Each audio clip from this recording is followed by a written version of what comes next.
Hey guys, welcome or welcome back to my channel. It's Nash. For today's video, I'm gonna be budgeting my first paycheck of August with you guys. So I have a lot going on here, but when I decided to sit down and budget for this week, I was like, you know what?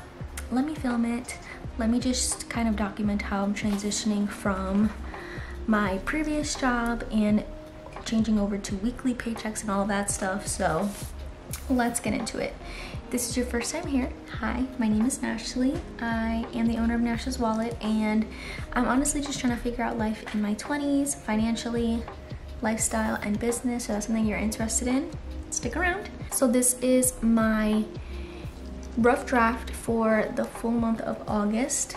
Honestly, it may change because that always ends up happening. Things come up randomly. I may forget certain things. I may have to take things out, add things into the budget, but this is kind of what I'm going to be going off of. And here I have the full month at a glance with all of my bills written down. So I'm going to be referencing that as well, just to kind of see how many weeks I have for certain bills as I divide them up until I can get into fully dividing all the bills by 4, since I'm going to be paid weekly. Anyways, just try your best to follow along and let's get into it. We're going to be entering this pay period with $14.03 in my checking. $10 already accounted for.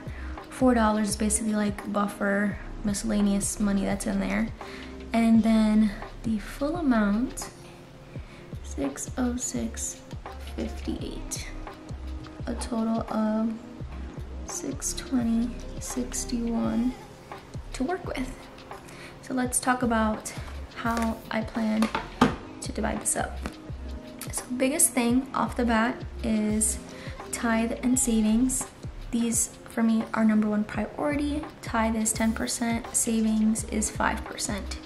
So I'm doing it off of the hourly amount. So we have 60 and 30. Perfect. Okay, so now for rent, it is the beginning of the month, so I can officially save because I have 4 paychecks before the 1st of next month. My total rent is $938. That's including the fee that gets taken out for my money order. So we divide by 4. So I'll just be rounding up, and then I'll just do $235.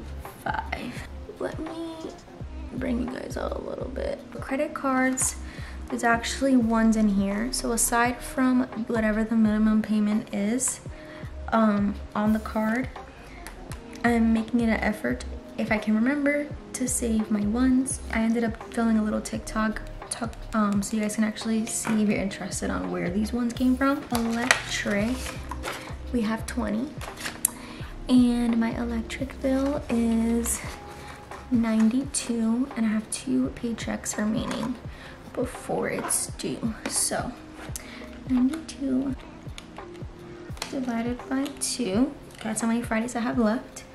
I would have to put 36 from this week's paycheck. Okay, so that one is good. Month ahead won't be getting anything. Phone has 20. Phone is due in 4 weeks, so 87 minus 20 divided by 4. So phone will get 17. Okay, rent we already discussed. In here we have 150, 200, 20, 40, 60. We have 280, and my minus 320 is $40 for my car payment. And then we have 1, 2, 3, 4 State Farm. So 170 by 40 plus 55. So Roxy is gonna get 95. I'm gonna fill these in. So gas is gonna be getting 35. Food, which is my eating out, will get 40. groceries 35, fun 15. That should be 125 between those 4 categories. Perfect. And this is 90.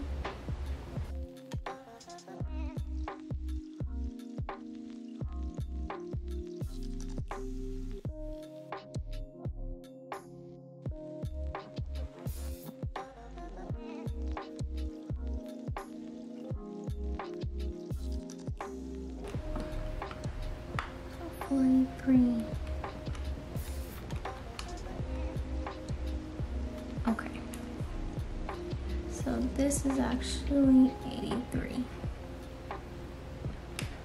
Let me just check something really quick. Wi-Fi has what?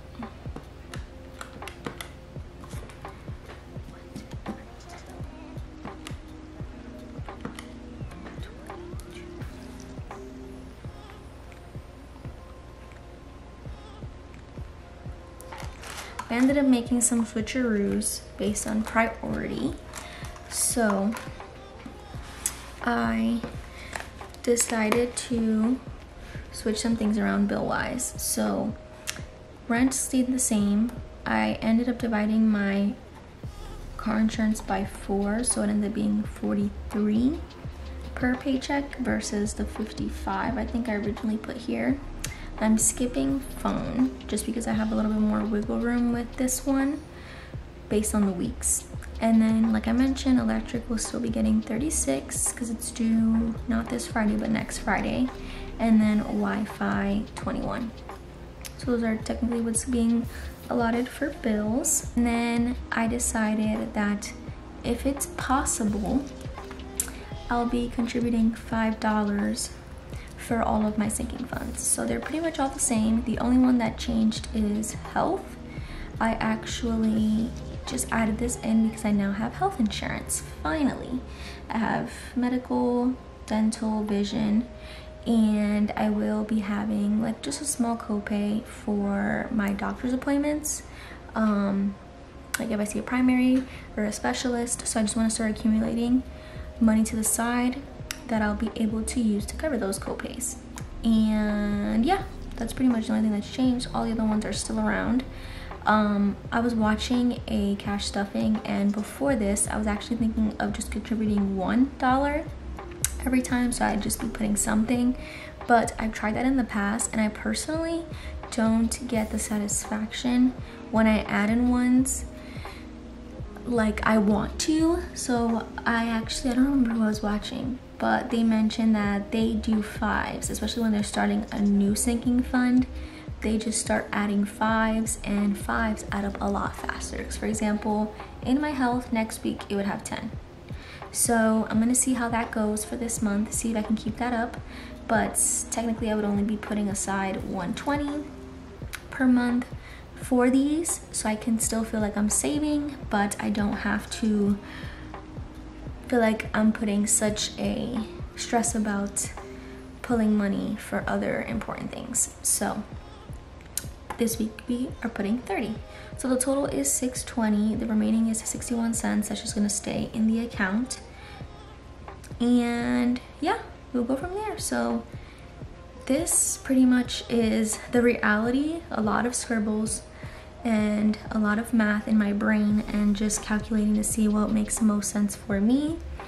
I'm not saying this is gonna be the breakdown every week, because it's definitely going to change. For example, I didn't add anything to subscriptions from this paycheck, but with any extra income from the business that I pay myself, I'll be able to fund other things that I have in my monthly budget, like my savings challenge, my 52 envelope box for travel, miscellaneous expenses that come up, like I have a tolls bill when I went to New York that I would have to take care of, that'll come out of like any extra income, stuff like that. Hope you guys enjoyed this little insight. If you guys haven't seen on Instagram, I did share my new little cash binder bookmarks, so you can basically organize and separate your different categories. So like for example, savings challenges, I have my 12-month savings challenge back here. I do have like a sinking funds, an expense one, different things based on the kind of categories that most people keep in their budget binders. So I'll leave the link down below to the shop if you're interested.